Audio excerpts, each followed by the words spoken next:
का हो काहे कोहनाइल बड़ू? जाई हम रउआ से बात न कर। काहे हो? रउआ नहीं खेलो कर केतना दिन से कूलर भूखले बने अभी लेबे ना कर। देखा कूलर के हवा बड़ी बाउल हो, साला देहिया में बाथा उपाट देला। तो कूलर मत करो।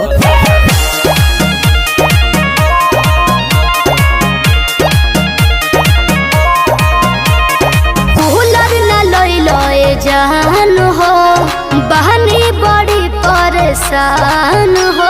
अरे तारा कुछ बुझाला ना? अरे कूलर ना लइलो ए जान हो बहनी बड़ी परेशान हो। नस नस पसीना हमारा घुसेला ये जान। ए धनी हो चुप रहो। कूलर के हवा खुनवा चूसेला ये जान। अच्छा। ए धनी हो कूलर के हवा खुनवा चूसेला ये जान। तारा कुछ बुझाला?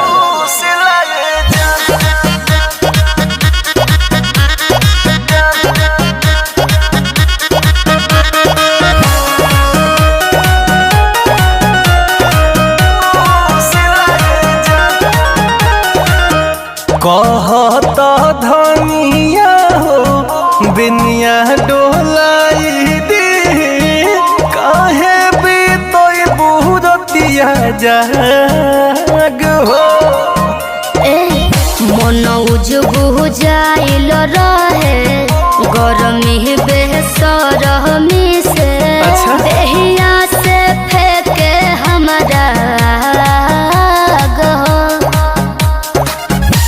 केहू न घर में होलिया पूछेला ये जान।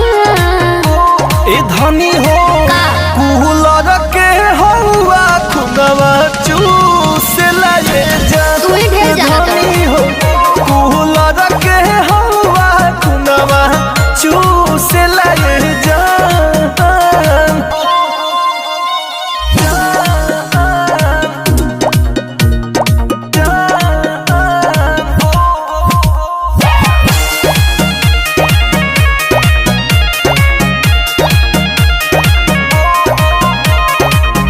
धीरज धर रानी तनिए सामनवा में करब कवन उपाय हो।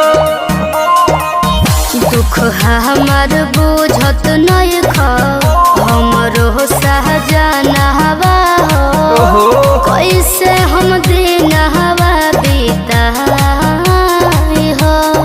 का कहलू हो?